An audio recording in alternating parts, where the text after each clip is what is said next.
सर्वांना press Lord ख्रिस्तामध्ये पुन्हा एकदा सलाम. 9822172389 या नंबरवरती आपल्या प्रार्थना विनंत्या, त्याचप्रमाणे तुमच्या जीवनातल्या काही साक्षी तुम्ही पाठवू शकता. मला माहिती की पुष्कळ लोक या युट्यूबच्या माध्यमातून आशीर्वादित होत आहेत. काहींना असाधारण चमत्काराचा अनुभव आपल्या जीवनामध्ये येत आहे. मागच्या काही दिवसामध्ये 4th स्टेज कॅन्सर असणारी एक बहीण, त्या परिवाराचा विश्वास होता की प्रार्थना केल्यानंतर देव त्यांना त्या बंधनातून बाहेर काढेल, आणि हॉस्पिटलमध्ये घेऊन गेले. फार विश्वासानं त्यांनी मला प्रार्थना करण्यासाठी सांगितली, आणि प्रभूनं इतकं अद्भुत रीतीनं, मला वाटतं जवळजवळ 4थी केस असेल, की 4th स्टेज कॅन्सर देवानं बरा केला, त्यांना सुटका दिली, आणि त्यांची साक्ष माझ्या व्हॉट्सअपवर मी ठेवलेली होती. प्रभूला धन्यवाद असो. आमचा देव अद्वितीय अशा प्रकारचा देव आहे, महान देव आहे. चमत्कार करणं हा त्याचा स्वभाव आहे, आणि त्याच्या स्वभावाप्रमाणे तो परिवारामध्ये, व्यक्तिगत जीवनामध्ये बदल घडवत असतो. परंतु एक गोष्ट निश्चित आहे, आशीर्वाद देताना देव त्या व्यक्तीची कुवत, त्याची धार्मिकता, त्याचं नीतिमत्व, या सगळ्या गोष्टीची तपासणी करत असतो. सगळ्यांवरती तो आशीर्वाद ओतत नाही. तपासणी करणं, परीक्षेमध्ये टिकवून ठेवणं, त्याचं निरीक्षण करणं, आणि मग त्याच्या जीवनामध्ये आशीर्वाद देणं. अजून एक गोष्ट की परमेश्वर कोणालाही सोडत नाही, कारण बायबल सांगतो कोणाचा नाश होऊ नये, तर त्याला सार्वकालिक जीवन प्राप्त व्हावं ही परमेश्वराची इच्छा आहे. त्यानंतर परमेश्वर, प्रभू येशू ख्रिस्त स्वतः सांगतो की 7च्या 70 वेळा दिवसातनं तुम्ही एकमेकाला क्षमा करा. म्हणजे देवाचं अंतःकरण क्षमेनं भरलेलं अंतःकरण. तर तो किती पण कठीण आणि भयानक प्रकारचं पाप तुमच्यातून घडलं असेल, परंतु तुम्ही त्याच्याकडं पश्चाताप दग्ध होऊन क्षमेच्या अंतःकरणानं गेला. जसं हिजकिया परमेश्वराकडे जाऊन मनस्वी रडला, आणि परमेश्वरानं त्याचे आयुष्य 15 वर्षानं वाढवली. तर या सगळ्या गोष्टी तुमच्या ध्यानामध्ये असाव्यात म्हणून वारंवार मी तुम्हाला सांगत आहे. आज ख्रिस्ती व्यक्तीचं जीवन, त्याच्यामध्ये कोणत्या गोष्टी त्यानं वर्ज्य कराव्यात, देवाला काय आवडतं, काय आवडत नाही, जोपर्यंत ही गोष्ट आम्हाला समजत नाही तोपर्यंत आम्ही आशीर्वादाचे भागीदार कधी बनत नाही. जर मला आशीर्वादाचे भागीदार बनलं पाहिजे, तर त्याच्यासाठी जे नियमशास्त्र त्याने आम्हाला दिलं, मानवी व्यवहार तुमचे कसे असावेत, त्याचं मार्गदर्शन त्यांनी आम्हाला देवाच्या वचनामध्ये केलेलं आहे, आणि त्याच पद्धतीनं या जगामध्ये आम्ही जीवन जगलं पाहिजे. आज एका विषयाला मी हात घालणार आहे. ते विषय असा आहे की प्रत्येक व्यक्तीला वाटतं माझ्याकडे भरपूर पैसा असा, परंतु पैसा कमवण्याचा मार्ग कोणता? आणि देवाला पण वाटतं त्याच्या लोकांनी समृद्ध असावं, आशीर्वादित असावं. म्हणून आम्ही पाहतो की उत्पत्तीच्या पुस्तकामध्ये जेव्हा अब्रामाला देवानं हाक मारली, दर्शन दिलं, आणि त्याला सांगितलं की आपला देश, आपले नातेवाईक, आपले गणगोत, आपला व्यवसाय, आपला व्यापार सोड, आणि मी सांगतो त्या देशामध्ये तुझा. आता देवाचा हेतू काय होता, उद्देश काय होता? काय अब्रामाला गरीब करावं? नाही, देवाला इच्छा होती की त्याला धनवान करावं. आणि आम्ही पाहतो उत्पत्तीच्या पुस्तकामध्ये जेव्हा 12व्या अध्यायामध्ये परमेश्वरानं त्याला फलसंपन्न केलं, सोनं रूप गाढवं यांनी संपन्न केलं. म्हणजे देव त्याच्या मागे चालणाऱ्यांना आशीर्वाद देतो, परंतु मानवी बुद्धी आणि सैतान ज्या प्रकारच्या डावपेचामध्ये मनुष्याला अडकवतो, आणि पैसा मिळवण्याची माध्यम, तो मनुष्यासमोर झटपट पैसा कसा मिळवेल, आणि या पद्धतीने सगळे डावपेच त्याला सांगतो. जसं त्याने सांगितलं, हे फळ शहाणपणास इष्ट आहे, दिसायला सुंदर आहे, तसं पैसा मिळवण्याच्या पद्धती जगामध्ये अतिशय सुंदर तुम्हाला दिसतील, झटपट श्रीमंत होण्याच्या. परंतु तरी सुद्धा शास्त्रामध्ये तुम्ही पाहाल, एका मनुष्यानं आपल्या शेतामध्ये भरपूर धान्य पेरलं, आणि मग पुष्कळ धान्य उगवलं, मग त्यानं कोठारं पाडली, नवीन कोठारं बांधली, आणि आपल्या जीवाला म्हटलं, हे जीवा खा पी मजा कर. म्हणजे बऱ्याच वेळा अन्न, वस्त्र, निवारा आणि राहण्यासाठी घर, याच्या पलीकडचा लोभ तो आम्हाला पैसा मिळवण्यासाठी भाग पाडतो. मग आम्ही पैसा कसा मिळवावा याचा कधीच विचार करत नाही. आता शास्त्रामध्ये असं लिहिलं, जेव्हा आदामाला एदेन बागेतनं बाहेर काढलं, त्यास परमेश्वरानं त्याला शाप म्हणण्यापेक्षा एक आशीर्वाद दिला, तू निढळाचा घाम गाळशील आणि कष्टानं आपली भाकर मिळवशील, जमीन तुला काटे कुसळ देईल. म्हणजे आदामाला जेव्हा बागेमध्ये जमीन सुपीक होती, काटे कुसळ देत नव्हती, कष्ट करावं लागत नव्हतं, त्यास आदामानं देवाची आज्ञा मोडली. आज हीच गोष्ट जगामध्ये घडत आहे. धनवान होण्यासाठी, पैसा मिळवण्यासाठी, कष्ट न करण्यासाठी अयोग्य मार्गाचा अवलंब करून आम्ही पैसा मिळवण्याचा प्रयत्न करतो. त्यातला आज काही अयोग्य मार्ग मी सांगणार आहे. ते ख्रिस्ती व्यक्तीला, विश्वासणाऱ्या व्यक्तीला या मार्गाने कधीच पैसा मिळवायचा नाही. आता कदाचित हे संदेश ऐकल्यानंतर अनेक लोकांना वाटेल ती टीका आहे, अनेक लोकांना वाटेल ते जुन्या करारामध्ये आहे. परंतु जुना करार असो नवा करार असो, देवानं त्याचं मत व्यक्त करून ठेवलेलं आहे. देवानं या ठिकाणामध्ये प्रत्येक व्यक्तीला जगण्याची एक पद्धत दिलेली आहे आणि त्या पद्धतीने त्याने जगावं म्हणजे तो देवाचा मनुष्य बनेल किंवा देवाचं लेकरू बनेल, हे शास्त्रामध्ये लिहून ठेवलेले आहे. आज जो माझा विषय आहे, तुमचा पैसा तुम्हाला व्याज बट्ट्यानं किंवा व्याजानं तुम्हाला पैसा देऊ नये. दुसरी गोष्ट, मटका किंवा सट्ट्यामध्ये तुमचा पैसा कधीच तुम्हाला लावता येणार. जर तुम्ही विश्वासणारे आहात आणि जर तुम्हाला देवाच्या पसंतीचं बनायचंय, एक गोष्ट ध्यानात ठेवा, नरकामध्ये गेलेला तो श्रीमंत मनुष्य, त्याचं कारण काय? फक्त त्यानं लाजरस त्याच्या दारामध्ये पडला होता आणि मग त्यांनी खायला अन्न दिलं नाही, याच्यामुळे तो नरकामध्ये पडला का? नाही. धन कोणत्या मार्गाने तुम्ही मिळवता याच्यावर देवाचं लक्ष आहे. म्हणून मी पाहतो, जेव्हा अलीशा नामान कोड्याला सांगतो की यार्देनेमध्ये तू 7 वेळा डुबकी मार, त्या अलीशाला भेटायला येताना नामान कोड्यानं द्रव्याच्या थैल्या घेऊन आला होता, पोशाख घेऊन आलेला होता. अलीशाने ते नाकारलं आणि नाकारल्यावरती गेहजीला वाटतं की माझा स्वामी, त्याला काही कळत नाही, त्यानं त्या गेहजीनं दिलेले पैसे, त्या गेहजीनं दिलेले वस्त्र आणि याचा त्यांनी त्याग केलेला आहे, ही गोष्ट चुकीची आहे. आणि मग तो काय केलं? धावत पळत गेला. कुठं गेला? तर गेहजीच्या मागे गेला आणि त्यानं थैल्या, पिशव्याच्या थैल्या म्हणजे चांदीचे नाणी आणि 2 पोशाख तो घेऊन आला आणि लपून ठेवलं. आता इकडं अलीशा त्याला विचारतो, गेहजी तू कुठे गेला होतास? म्हणतो मी तर तुमच्या समोरच होतो. तो म्हटला, नामानाच्या मागे धावताना आणि वस्तू आपल्या थैल्या आणून ठेवताना मी तुला पाहिलं नाही का? म्हणजे अलीशाची नजर हा गेहजी कशा पद्धतीनं पैसे आणतो, मिळवतो याच्याकडे बारकाईने नजर. आणि परिणाम काय झाला? इकडे आम्ही पाहतो, नामानाचं कोड गेहजीच्या अंगावरती आलं.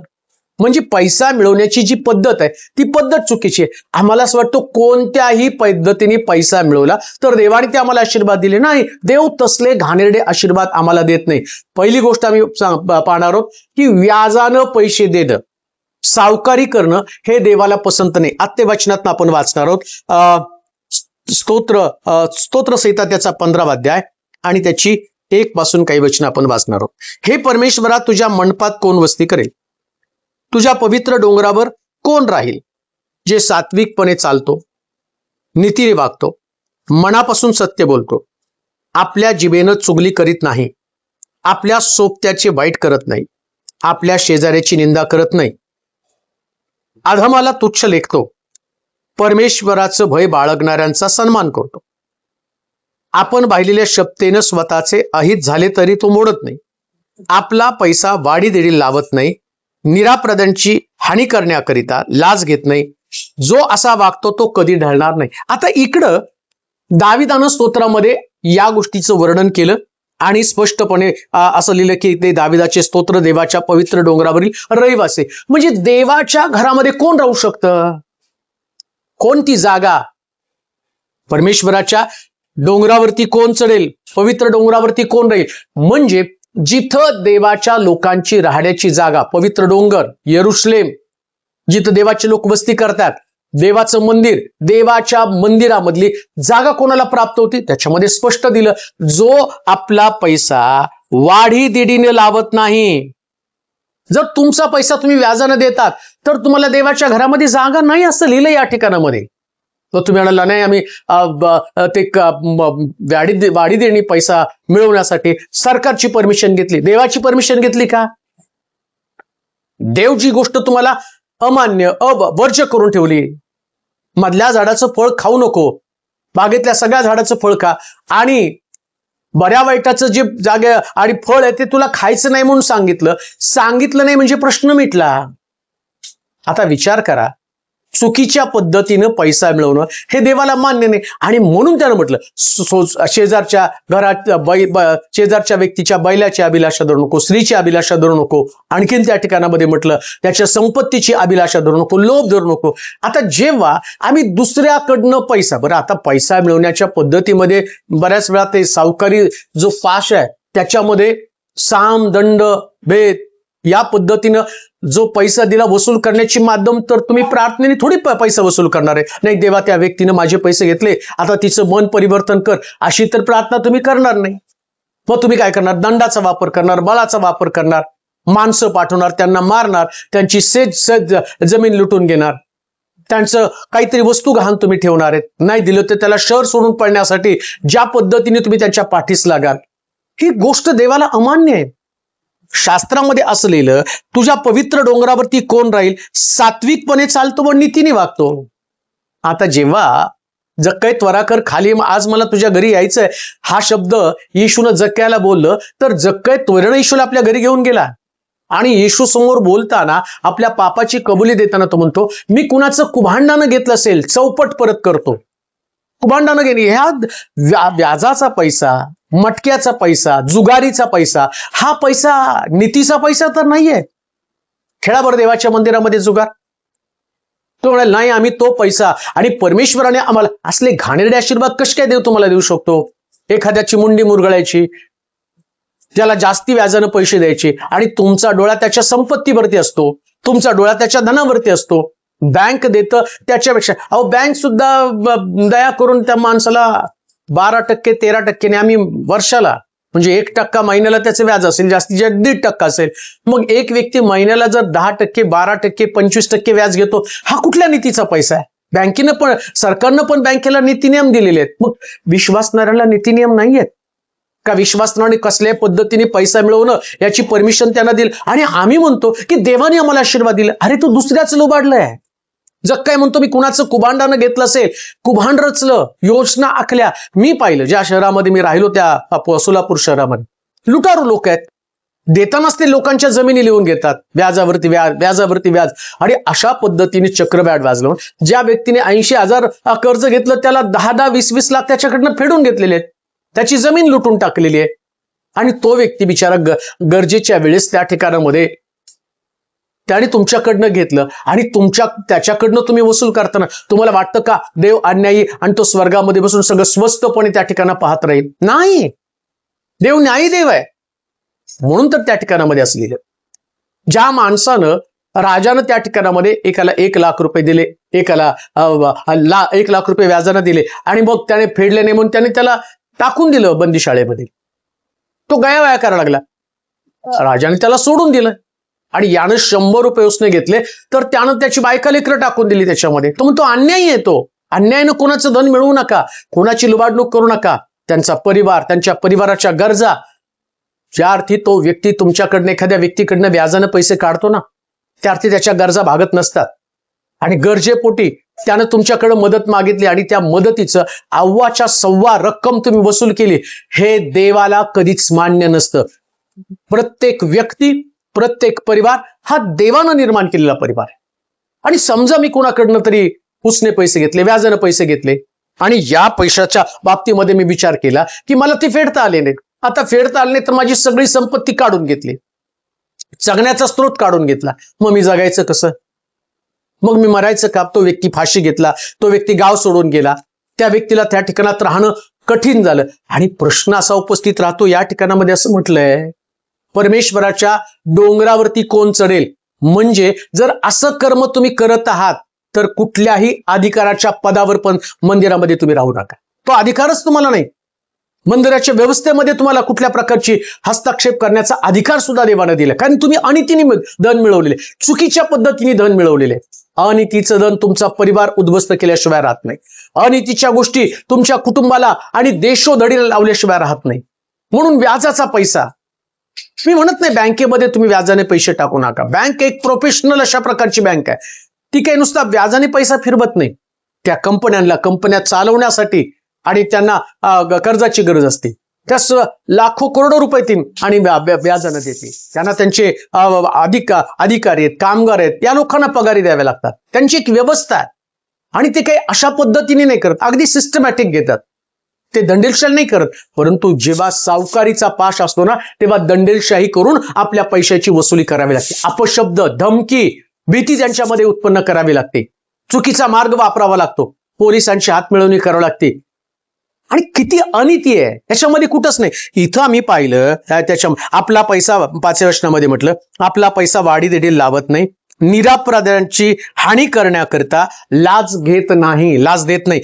पहा, एखाद्या निरापराध व्यक्तीची, म्हणजे तुम्ही पोलिसाकडे जाता, त्याला सांगता की याची फिर्याद घेऊ नका, याची दखल घेऊ नका, आणि तुम्हाला पोलिसांना पैसे द्यावे लागतात. आणि बघा तुम्ही, सावकारी पाश करणाऱ्या लोकांचे हात वरपासून खालपर्यंत असतात, मंत्री संत्र्यापर्यंत त्यांचे हात असतात, पोलीस चौकीमध्ये त्यांची, आणि त्या व्यक्तीचं ऐकलं जातं का, आता पोलिसांना पण ते पैसे पुरवतात. मग एका असणाऱ्या चुकीच्या गोष्टीमुळे अनेक चुकीची पाप तुमच्या घरामध्ये, तुमच्या परिवारामध्ये येतात. आणि एक गोष्ट तुम्हाला सांगू का, या चुकीच्या पैशामुळं तुमचं शरीर व्याधींचं घर बनतं. देव दंड पाठवतो, न्याय पाठवतो. कायनाचं रक्त, हाबिलाचं रक्त ओरड करत गेलं, तसं ज्या व्यक्तीवरती तो अन्याय झाला, ज्या व्यक्तीला तुम्ही व्याजानं पैसे दिलेत, काय त्या व्यक्तीचा आवाज देवापर्यंत जात नाही का? आणि त्याचं कुटुंब तुटत असताना देव तुमच्या कुटुंबाला कसं स्थिर करेल? त्याला तुमचं प्रेशर, त्याला तुमचं तणाव आहे, त्याच्यानं तो आजारी पडला. एक दहशत, एक दडपण, कितीतरी कॉल मला येतात, सावकार त्रास देत आहे, मारहाण केली, पुष्कांचे फोन येतात मला, पुष्कांचे कॉल येतात मला, सावकार आज येऊन मारणार आहे. अहो, याच पवित्र शास्त्रात पण दिलं, एक देवाचा सेवक मेला आणि त्याची पत्नी आणि मुलगा राहत असताना ती अलिशाला सांगते, बा माझा नवरा तुझा सेवक मोरून गेला आणि पाठीमागं कर्ज ठेवलं, आता सावकार येऊन माझ्या मुलाला कैद करून घेऊन जाणार. म्हणजे हे त्या स्त्रीची व्यथा, त्या स्त्रीची अंतःकरणातली प्रार्थना बघा. सेवकाची पत्नी आहे, परंतु आज तिच्या समोर पण मोठी समस्या आहे. कोणती समस्या? सावकार तिच्या मुलाला घेऊन जाणार आहे आणि त्याला गुलाम करून ठेवणार आहे. तशी सावकारकी मनुष्याला गुलाम करते. आणि अजून ऐकणाऱ्या लोकांना मला एक सांगू द्या, सगळ्या गोष्टी करा, उपाशी राहा एक वेळेस, पण सावकाराच्या चक्रामध्ये कधी अडकू नका. याच्यानं परिवार उद्ध्वस्त होत आहे. तुम्ही घेताना तुम्हाला कळत नाही कशा पद्धतीने घेता, पण त्याचे दुष्परिणाम पण तुमच्या लक्षात आलं पाहिजे. अहो, तुमची संपत्ती तुम्ही गहाण ठेवता आणि त्याच्यानंतर त्याला तो सावकार कवडी मोलानं तुमच्याकडनं काढून घेतो. त्याच्यापेक्षा जेव्हा तुम्हाला अडचणी पडतात तेव्हाच विकून टाका. तुमची फेडण्याची ताकद नसते त्यावेळेस. आणि मग तुम्ही दागिने गहाण ठेवता, तुमची भांडी गहाण ठेवता, घर गहाण ठेवता. आणि त्या सांगतो, कित्येक लोकांनी आपल्या परिवारातल्या लोकांना सुद्धा गहाणवत टाकले. आणि गोष्ट देवाला मान्य नाही. म्हणून तिथं असं म्हटलं, परमेश्वराच्या पवित्र डोंगरावरती कोण चढेल? हा देव पवित्र आहे. देव जगण्याचं साधन त्यानं तुम्हाला दिलेलं आहे. कशा पद्धतीने तुम्ही आशीर्वादामध्ये चालताल. आता विचार करा, प्रत्येक व्यक्तीने जर ठरवलं की नाही मी श्रीमंत व्हायला पाहिजे, मग मी गरीबाला नाडेल, गरीबाची संपत्ती मी माझ्याकडे, हा श्रीमंत होण्याचा मार्ग नाही. श्रीमंत होण्यासाठी देव तुमच्या हाताला बरकत देतो, कामाला यश देतो, तुम्हाला बुद्धी देतो, ज्ञान देतो, आणि पैशाचं नियोजन करण्यासाठी तो तुम्हाला कृपा पुरवतो. या सगळ्या गोष्टी देव करतो. परंतु चुकीच्या पद्धतीने मिळवलेला पैसा हा तुमच्या परिवारासाठी घातक. काय, कशा पद्धतीने तुमच्या परिवारामध्ये शाप येणार आहे? त्या व्यक्तीचं ओरडणं, त्याच्या लेकरांचं ओरडणं, त्याची संपत्ती काढून घेतल्या कारणानं तुम्ही धनवान झाला, पण तो व्यक्ती रस्त्यावरती आला ना, त्याला तुम्ही घरातनं बाहेर काढलेलं आहे, तो भाड्याच्या घरात जाणार स्वतःचं घर सोडून, आणि तुम्ही अनेक घरं घ्यायला लागला. कसे तुमच्यामध्ये आशीर्वाद आहे? तुम्ही कोणत्या तोंडाने म्हणू शकता हे माझ्या जीवनामध्ये आशीर्वाद आहे? इथं असं म्हटलं, जो सात्विकपणे चालतो, नीतीने वागतो, मनापासून सत्य बोलतो. आता तुम्ही सांगा, जेव्हा पोलीस त्या ठिकाणात येतील, तुम्ही त्याच्याकडनं ऑलरेडी पेपर घेतलेले आहेत, चेकवरती सह्या घेतलेल्या आहेत, जी रक्कम तुमच्या तोंडानं आणि मनाला ती रक्कम तुम्ही आणणार, याच्यामध्ये सत्य कुठे आहे? मग कशा पद्धतीने त्या व्यक्तीला तुम्ही दोषी ठरवणार आहात? आणि तुम्हाला त्याच्याकडनं पैसे आवश्यक आहे, पैसे हवेत. म्हणून लक्षात ठेवा, देवाच्या लोकांनी व्याजानं पैसा फिरवणं, सावकारकी करणं देवाला कधीच मान्य नाही. हे डोळे उघडे ठेवून पहा आणि कान उघडे ठेवून ऐका. आणि कोणी सुद्धा अशा व्यक्तीला डोक्यावर पण घ्यायचं नाही. मंदिरामध्ये अशी व्यक्ती असेल तर तिला वारंवार बोध करता आला पाहिजे. परंतु आम्ही काय करतो, त्या व्यक्तीकडे पैसा आहे, त्या व्यक्तीकडे देण्यासाठी आणि काहीतरी असल्या कारणानं त्याच्यावर आम्ही मैत्री करतो, त्याला बोध करत नाही, त्याला समजावून सांगत नाही. येशू ख्रिस्तानं ज्या अर्थी त्या, आणि त्या आम्ही पाहतो की त्या जक्याला आणि वाटलं अंतःकरणातनं, अरे मी लोकाला लुबाडलेलं आहे, कुणाचं तरी कुभांडानं घेतलेलं आहे, मला चौपट परत करण्याचा आणि समय आलेला आहे. ज्या व्यक्तीनं आतापर्यंत अशा प्रकारचा व्यापार केला असेल, अशा प्रकारचा व्यवहार केला असेल, अशा प्रकारे कुणाला लुबाडलं असेल, प्रभू तुम्हाला सुधारण्याची संधी देत आहे. नीतीनं वागा, ताळ्यावरती या, चुकीच्या गोष्टी करू नका. ज्या गोष्टी देवाला पसंत नाहीत त्या गोष्टीच्या मागे तुम्ही लागू नका. परमेश्वर दंड दिल्याशिवाय राहणार नाही, दंड दिल्याशिवाय राहणार नाही. परमेश्वर तुमचं काढून घेईल. म्हणून मी पाहतो या ठिकाणामध्ये गेहजीच्या अंगावरती कोड आलं. का कोड आलं? पद्धत चुकीची वापरली त्याने. जी गोष्ट आलिशाला देण्यासाठी नामान कोडी आला ती गेहजीनं काढून घेतलेली आहे. आता उदाहरणार्थ देवानं एखादा मला आशीर्वाद दिला, आता मला गरज पडली, माझ्याकडे उत्पन्नाचं साधन नाही, मी पाळक आहे, मला कोण देणार आहे? बँक पण मला कर्ज देणार नाही. मला स्वतः आठवतं चांगलं, मला गाडी घ्यायची होती आणि माझ्याकडे गाडी नव्हती, मग मला गाडीची गरज होती. बँकेकडे गेलो आणि बँकेला सांगितलं की मला गाडी घेण्यासाठी तुम्ही लोन द्या. ते म्हटले की पहिल्यांदा तुमचे कागदपत्र दाखवा, पगारपत्र. आता माझ्याकडे पगारपत्र कुठे आहे? मी तर लोकांनी दशांश दिलं तर त्याच्यावर मी जगणार आहे. कारण मला काही चर्च मी स्वतः चालू केलं म्हटल्यावर मला कोण पगार देणार आहे? आणि सोलापूरमध्ये त्याच लोकांकडे पैसे नव्हते, 100, 50 असे रुपये देत. आता बँकेचा हप्ता मी कसा भरू शकेल असं बँकेला प्रश्न पडला. म्हणजे माझी कुवत नाहीये देण्याची. बँकेने मला ते कर्ज दिलं नाही, मला गाडी घेता आली नाही. पण मी जेव्हा त्या गोष्टीचा विचार केला आणि थोडेसे पैसे भरले, मला ते कागदपत्र मिळत नव्हते. पण देवानं एका व्यक्तीच्या अंतःकरणात काम केलं, मला ती गोष्ट चांगली आठवते. आणि मग त्या व्यक्तीला देवानं सांगितलं की पाळकाला गाडीची गरज आहे, तुम्ही. आणि त्यांनी नवी कोरी गाडी आणून, खरेदी केलेली गाडी आणून, मला वाटतं जवळजवळ 70,000ची गाडी त्यास आणून त्यांनी माझ्या हातामध्ये दिली. पाळक साहेब ही गाडी तुम्हाला. म्हणजे देवानं तुम्हाला आशीर्वाद दिला ऑलरेडी. आता समजा मला गरज पडली, माझ्याकडं मला बँक लोन देत नाही, मी सावकाराकडे जाणार, सावकार माझी गाडी घाण ठेवणार आहे आणि ती गाडी सावकार चालवणार. मग तो सावकाराचा आशीर्वाद आहे, तुम्ही दुसऱ्याचा आशीर्वाद घेतला. जसा गेहजीनं नामानाचा आशीर्वाद घेतला, नामाने तो नाकारला. नामान म्हटला मला नकोच आहे.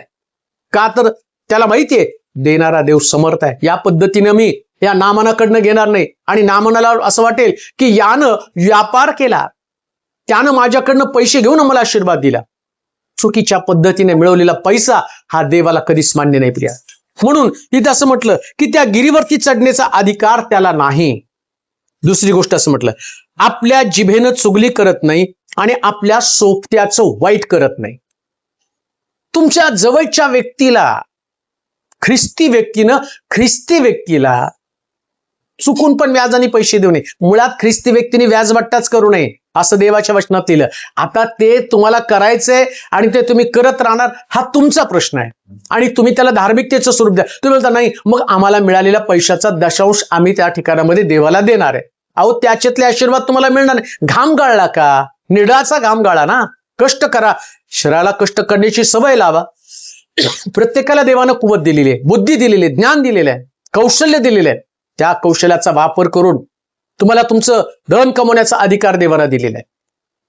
देवानं मला मुख दिलेलं आहे, देवाचं वचन माझ्यामध्ये दिलेलं आहे. माझ्याकडे शिक्षण होतं, सगळं होतं, मी ट्युशन पण घेत होतो. मग माझ्या घरात पण गरिबी होती. मग मी म्हटलं पाहिजे माझ्या घराची गरिबी काढण्यासाठी मी दुसऱ्या गरीबाला आता हात उसने पैसे देतो, माझ्याकडे थोडेसे पैसे आणि मी त्याला देईल आणि त्याला दिल्यानंतर त्याच्याकडनं मी जास्तीचे पैसे घेईल. तसं नसतंय. प्रभू तसल्या गोष्टी स्वीकारत नाही. उलट असं, कोण उघडाय त्याला वस्त्र दे, भुकेलेला अन्न दे, निरक्षित असेल तर त्याला आपल्या घरामध्ये आधार दे. हे नीतीचं काम आहे. नीतीच्या मार्गाने चालण्यासाठी जे माध्यम तुम्हाला देवानं सांगितलं, जो उघडाय त्याला वस्त्र दे, जो भुकेला आहे त्याला अन्न तू दे, निरक्षित आहे आणि त्याचा आश्रय तू बनावा, ही प्रभूनं सांगितलेली. आता तुम्ही दुसऱ्याचा आश्रय काढून घेतल्यानंतर कसे आशीर्वाद तुम्हाला मिळणार आहे? तुम्ही दुसऱ्याला उघडं केलं मग तर तुम्ही देवाचं वचन मोडलं. निरक्षित व्यक्तीला घरामध्ये आणणं, त्याला आश्रय देणं हा नीतीचा मार्ग आहे. आणि दुसऱ्याचा आश्रय काढून घेणं हा अनीतीचा मार्ग आहे. आणि तुम्ही कोणाचं तरी घर बळकवलं, कोणाची जागा बळकवली, कोणाची जमीन बळकवली, कोणाचं सोनं बळकवलं, कोणाची लेकरं तुम्ही काबीज करून ठेवली आणि पैसे देत नाही तोपर्यंत सोडत नाही. आता सोलापूर सारख्या व्याजबट्टा करणाऱ्या शहरात मी सगळं पाहिलं. मारत होते डांबून घरामध्ये त्यांना. विचार करा, या सगळ्या अन्यायाबद्दल देवाला वाईट वाटत नाही का?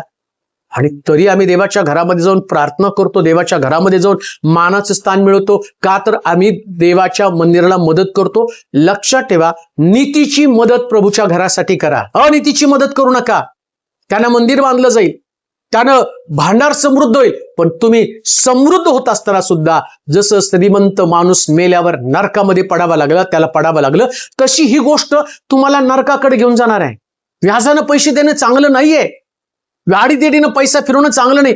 पुन्हा मी तुम्हाला सांगतो, बँकेत पैसे टाकणं आणि त्याच्यावरच्या व्याजावर जगणं याच्याबद्दल तुम्हाला कुठल्याही प्रकारचं, आणि त्या ठिकाणामध्ये आम्ही पाहतो की बंधन नाही. तुम्ही हे कसं आणि हे कसं असं लिहिलंय शास्त्रामध्ये.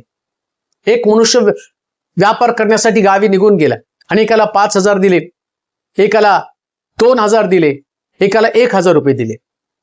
आणि मग तो धनी परत आल्यावर ज्याला 5 दिले त्यांनी त्याच्याकडे हिशोब मागितला. त्यांनी 10,000 केले होते. ज्याला 2 दिले होते त्यांनी 2,000चा 4,000 व्यापार केला होता.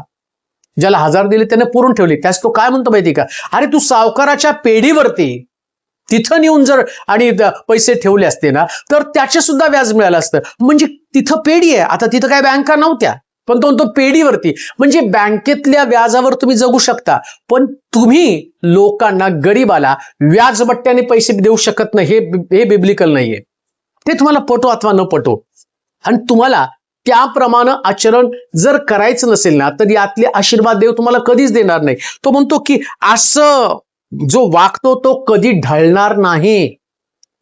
म्हणजे मनुष्य पडण्याचं, संपण्याचं, उद्ध्वस्त होण्याचं कारण काय, तर तो मनुष्य चुकीचं वर्तन करतो. असं व्याजानं पैसे देणं चांगलं नाही. आणि त्याच्यामध्ये तो म्हटलं की आपल्या सोबत्याचं वाईट करायचं नाही. आता ठीक आहे, तुम्हाला व्याजाने पैसे द्यायचे, जे गव्हर्नमेंट व्याज देतं बँकेला तेवढ्या व्याजाने द्या, वाईट करू नका त्याचं.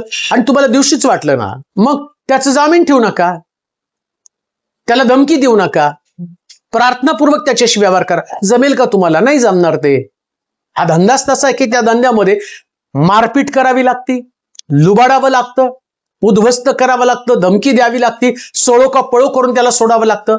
आता प्रश्न हा उपस्थित राहतो, एखाद्या व्यक्तीला तुम्ही रडवलं, तो व्यक्ती दहशतीखाली आहे, तो व्यक्ती रडतो, मग तुम्ही कशी काय प्रार्थना करू शकता? आणि तुम्ही प्रार्थना करत नाही तर कसले ख्रिस्ती आहात? म्हणजे तुम्हाला नीतीचा मार्ग अवलंबण्यासाठी आपल्या जीवनाला नीट करणं गरजेचं आहे. आणि तुमचं जीवन नीट कसं होणार आहे? देवाचं वचन पाळल्यानं. आणि देवाच्या वचनात काय सांगितलं? आपला पैसा वाडी दिडीला लावू नका, लेकरांना पण शिकवा, आई वडील नात्यानं चुकीच्या माध्यमानं श्रीमंत होऊ नका.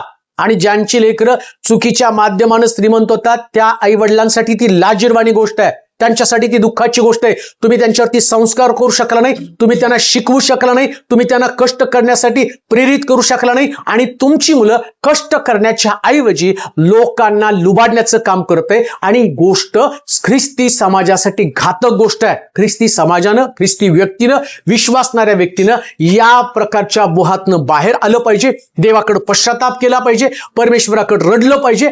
अन्यथा तो दिवस लांब नाही. श्रीमंत मनुष्य ज्याप्रमाणे नरकातल्या यातना भोगत असताना रडत होता, तो दिवस तुमच्यासाठी रडण्याचा दिवस असेल. लक्षात ठेवा. जेव्हा, अजून एक गोष्ट मला सांगतो, या पृथ्वी तलावरती देवाचं भय बाळगणारा व्यक्तीचंच आयुष्य वाढतं. परमेश्वराचं भय ज्ञानाचा आरंभ आहे. परमेश्वराचं भय आयुष्य वाढवतं. जर तुमच्यामध्ये देवाचं भय नसेल, निर्भीडपणे अशा पद्धतीचा सावकारी व्यापार किंवा व्यवसाय तुम्ही करत असाल तर याचा अर्थ तुमच्यामध्ये देवाचं भय नाही. तुमचं आयुष्य वाढू शकत नाही. म्हणजे तुमचं आयुष्य कधी संपेल याची तुम्हाला खात्री नाही. आणि दुसरी महत्वाची गोष्ट, जर आयुष्य कधी संपणार आहे, लवकर संपणार आहे हे आम्हाला माहित आहे आणि तरी आम्ही ते पाप करत राहतो, तर याचा अर्थ आम्हाला पश्चातापाची सुद्धा संधी प्रभू देणार नाही. पश्चाताप करण्याची संधी पण प्रभू तुम्हाला देणार नाही. म्हणून कुठल्याही प्रकारे सावकारी व्यापार करणं हे ख्रिस्ती व्यक्तीला शोभत नाही. ख्रिस्ती व्यक्तीनं सावकारी व्यापार करू नये. आणि दुसरी गोष्ट, त्यानं मटका किंवा सट्टाबाजीच्या नादी नाही लागलं पाहिजे. बऱ्याच वेळा बरेच लोक मला पण सांगतात, पालक साहेब लॉटरी काढतो आणि त्याच्यासाठी तुम्ही प्रार्थना करा, लॉटरी मला लागावी आणि भरपूर पैसे मिळा. देवाचा आशीर्वाद देण्याची ही पद्धत नाही. मग कोणती पद्धत आहे? अब्रामाला देवाने हाक मारली, माझ्या मागे वचनदत्त देशाकडे मी तुला घेऊन जातो. तो निघाला वचनदत्त देशाकडे घेऊन जाण्यासाठी. आणि प्रभूनं चालता चालता त्याला श्रीमंत केलं. देव तुम्हाला चालता चालता श्रीमंत करेल. आज तुमची परिस्थिती काही का असेना, परंतु या चुकीच्या माध्यमानं लॉटरी काढणं, मटक्यामध्ये पैसा लावणं, सट्ट्यामध्ये पैसा लावणं, शेअर मार्केटमध्ये तुम्ही लावू शकता. शेअर मार्केट या शब्दाचा अर्थ काय? तुम्ही तेवढा भाग खरेदी करता आणि कंपनी त्याच्यावरती तुम्हाला डिव्हिडंड देते. कंपनी तुमचा जो भाग आहे, जो व्यापार कंपनी करणार आहे, जो व्यवसाय कंपनी करणार आहे, त्याच्यातला मोबदला, जेवढे शेअर्स तुम्ही खरेदी केले त्या शेअरचा मोबदला तुम्हाला कंपनी देणार आहे. तिने कमवलेला प्रॉफिट, तिने झाले लॉस, तुमच्या त्या जेवढं तुम्ही गुंतवलं तो लॉस पण तुम्हाला बेअर करता येतो. त्याचा अभ्यास आहे. कॉमर्सचा विद्यार्थी तो तुम्हाला समजावून सांगू शकतो. तुम्ही शेअर मार्केटमध्ये पैसे गुंतवू शकता, पण सट्ट्यामध्ये, जुगारीमध्ये, त्याचप्रमाणे मटक्यामध्ये तुम्हाला पैसे कधी गुंतवता येणार? हे बिब्लिकल नाहीये. याच्यावर तुम्ही उद्ध्वस्त होणार आहे आणि हा देवाच्या आशीर्वादाचा हात तुमच्या डोक्यावर कधीच राहणार नाही. मला आठवतं की मी एका माझ्या मित्राला चर्चला घेऊन गेलो होतो आणि मला वाटतं 10वी-12वीला काहीतरी मी असेल आणि माझा मित्र चर्चमध्ये आला आणि मग त्यानं पाहिलं वातावरण खूप छान होतं. गाण्याचे नंबर त्या असणाऱ्या बोर्डवरती लावलेले होते आणि त्याच्या डोक्यात काय आलं, ते गाण्यावरचे सगळे नंबर लिहून घेतले आणि माझा मित्र त्याला विचारलं कसं चर्च वाटलं. विदर्भी मित्र होता, त्याला ख्रिस्त माहित नव्हता. तर म्हणलं खूप शांती, तुमच्याकडे फार छान वाद्य वाजतात आणि खूप मनाला शांती मिळाली आणि तो घरी आला. त्याच्यानंतर मी दुसऱ्या रविवारी चर्चला जाताना त्यांनी मला कॉल करून त्यांनी मला भेटला आणि मला सांगितलं की म्हणून एक काम कर, तुम्ही गेला ना तर ते गाण्याचे तुमचे ते जे नंबर होते ते नंबर मला लिहून आण. मी म्हटलं कशासाठी रे?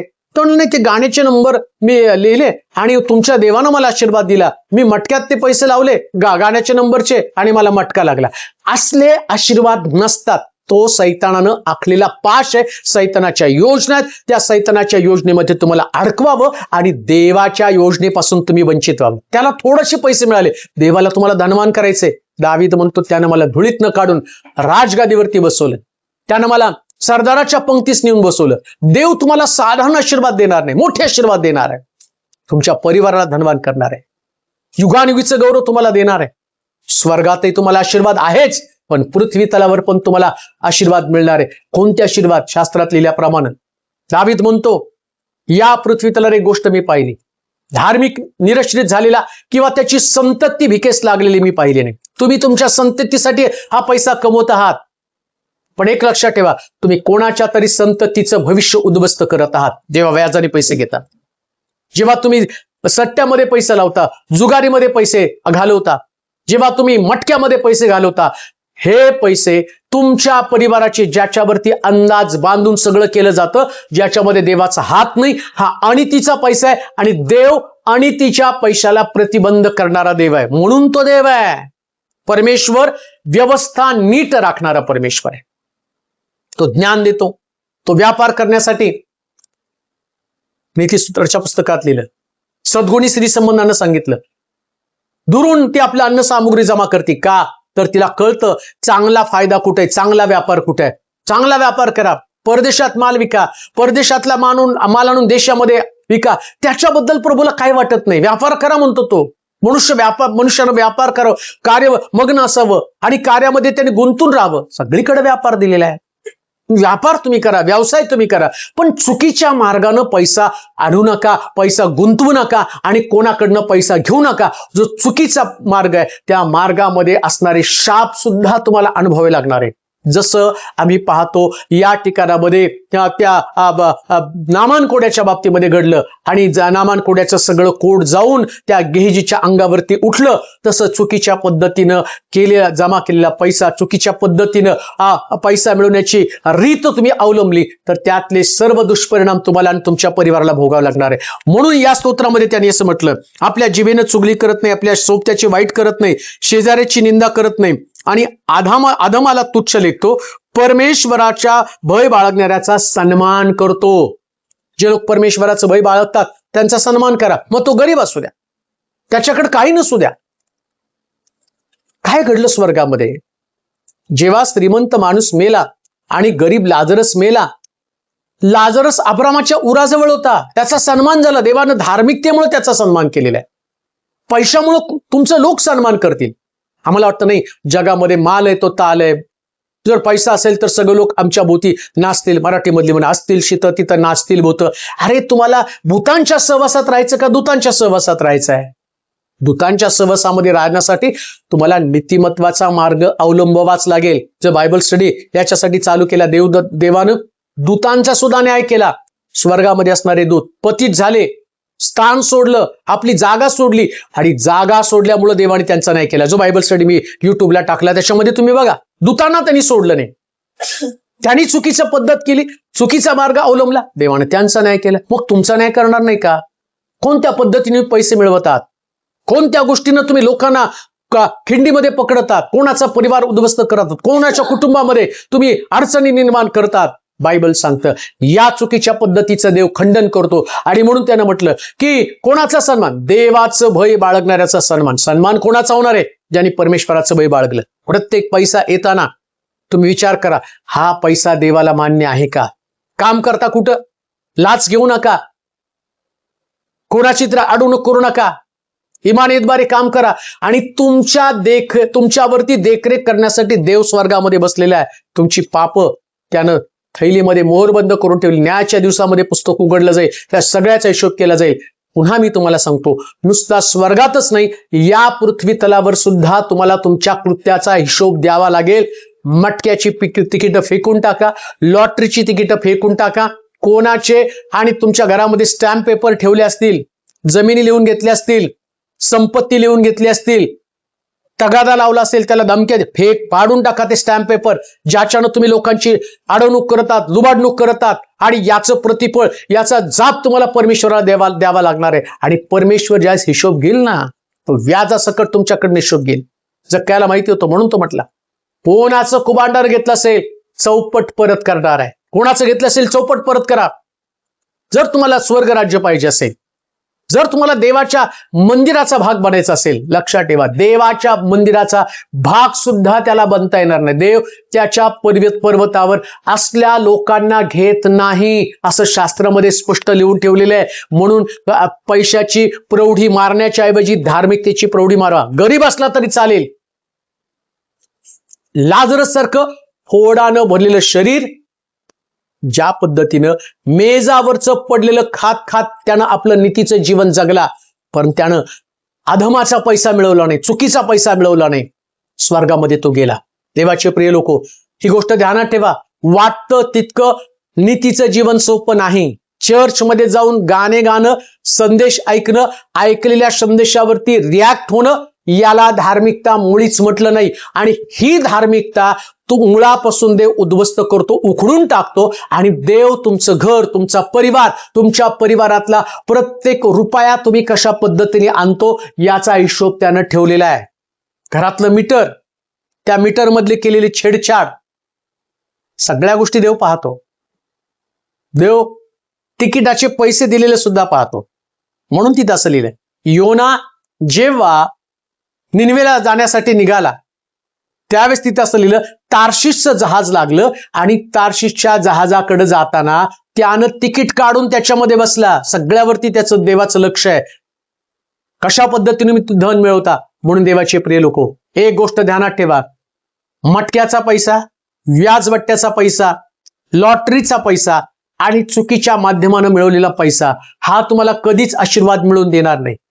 परमेश्वराच्या पवित्र डोंगरावरती कोण चढेल? ज्याचे हात शुद्ध. आज प्रश्न तोच आहे, तुम्ही मिळवलेल्या धनाचा योग्य पद्धतीने हिशोब देवाला तुम्हाला सादर करावा लागणार आहे. अन्यथा तुमचा परिवार, तुमचं जीवन फार मोठ्या संकटामध्ये. या संदेशाला अतिशय खोलवरपणे विचार करून प्रतिसाद द्या. आणि जर असं काही करत असाल तर तुमचा मार्ग बदला.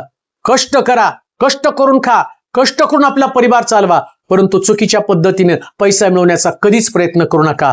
देव तुमचे विचार बदलो आणि तुम्हाला एक शुद्ध जीवन जगण्यासाठी प्रभू तुमचं सहाय्य करो. आपण प्रार्थना करू.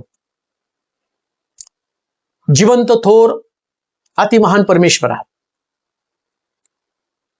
आज तुझ्या वचनाच्या द्वारे अनेक परिवाराची तू भेट घेतलेली आहेस. आम्ही जगामध्ये राहत असताना जगातल्या लोकांच्या हातामध्ये हात घालून चालू नये. अनितीचा पैसा आमच्या परिवाराला नाशाकडे घेऊन जात आहे, आमच्या शरीराला नाशाकडे घेऊन जात आहे. परंतु ऐकणाऱ्या प्रत्येक व्यक्तीसाठी मी प्रार्थना करतो प्रभूजी, सर्व स्थितीमध्ये देवाचं वचन पाळणारे लोक ते असावेत. लाखो परिवारामध्ये हा संदेश जाऊ दे. आज अनेक परिवारामध्ये या चुकीच्या पद्धती लोकांनी अवलंबलेल्या आहेत. लोकांना व्याजानं पैसे देणं, त्यांची लुबाडूक करणं, त्यांचे घरं, त्यांचा प्रपंच उद्ध्वस्त करण्याचं काम या पैशानं केलं जात आहे. त्या लोकांना ताळ्यावरती आण. आणि प्रभू, असे काम करणारे लोक मंडळीमध्ये कधीच मानाच्या स्थानावरती असू नये, हेही ज्ञान ख्रिस्ती लोकांना तो दे. जुगारीचा पैसा, मटक्याचा पैसा हा अनितीचा पैसा आहे. त्याच्यामध्ये देवाचे आशीर्वाद कधीच नसतात. याची जाणीव होते प्रभूची. जुगारीमुळे, मटक्यामुळं अनेक कुटुंब उद्ध्वस्त झालेली आहेत. लेकरांच्या तोंडातलं, पत्नीच्या लेकरांच्या तोंडातलं काढून जुगारीचा नाद आणि तो सट्ट्याचा नाद, याच्यानं त्यांचे परिवार भिकेला लागलेले आहेत. त्यांना शुद्धीवरती आण, त्यांना ताळ्यावरती आण. कष्ट करणं एवढंच एक काम तो आम्हाला दिले. आम्हाला ज्ञान दिले, आम्हाला ताकद दिली, आम्हाला शक्ती दिली, आणि त्याच पद्धतीने आम्ही काम करावं हे समजू दे प्रभूची. जर आम्ही देवाचं वचन पाळून नीतीचं जीवन जगलो तर आमचं शरीर रोग व्याधी विकारापासून मुक्त असणार आहे. परंतु जर आम्ही चुकीच्या पद्धतीनं अशा गोष्टी करू तर देव स्वर्गामध्ये आमचा न्याय केल्याशिवाय राहणार नाही. आज ऐकणाऱ्या प्रत्येक व्यक्तीला चुटपुट लागू दे, चुरचूर लागू दे प्रभूची. कित्येक सेवक लोक सुद्धा चुकीचा मार्ग अवलंबत आहेत. त्यांना या गोष्टी समजू दे. आशीर्वाद म्हणजे पैसा मिळवणं नाही. आशीर्वाद म्हणजे देवाच्या आज्ञेचं पालन करणं. आशीर्वाद म्हणजे प्रभूला बिलगून राहणं. सत्यासाठी दरिद्री लाजरसारखं खितपत पडलेलं जीवन जगला, परंतु तो त्यानं स्वर्ग गाठला. तसे ख्रिस्ती बनव प्रभूजी. जे आजारीत, व्याधी विकारामध्ये आहेत, त्यांना तू व्याधीपासून मुक्त कर. नोकरीसाठी, घरासाठी, कर्जासाठी बँकेच्या प्रार्थना करते, त्यांना सर्व असणाऱ्या पीडितनं बाहेर काढ. लेकराचे आशीर्वाद दे प्रभूजी. शिक्षणामध्ये यश त्यांना तू दे. शारीरिक पीडेपासून त्यांना मुक्त कर.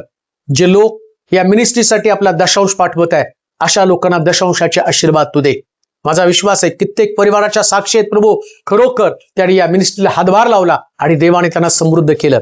मी त्या लोकांबद्दल तुला धन्यवाद देतो की तुझं राज्य वाढवण्यासाठी ते मदत करत आहे. येशूच्या नावात त्यांचे परिवार तू समृद्ध कर. तुला गौरव, तुला महिमा दे. येशूच्या नावात ही प्रार्थना विनवणी केली म्हणून तो आई. आमेन. आता देव बापाची प्रीती, प्रभू येशू ख्रिस्ताची कृपा, पवित्र आत्म्याची सहभागिता तुम्हा सर्वांबरोबर आता आणि सदा सर्वकाळ राहो. आमेन.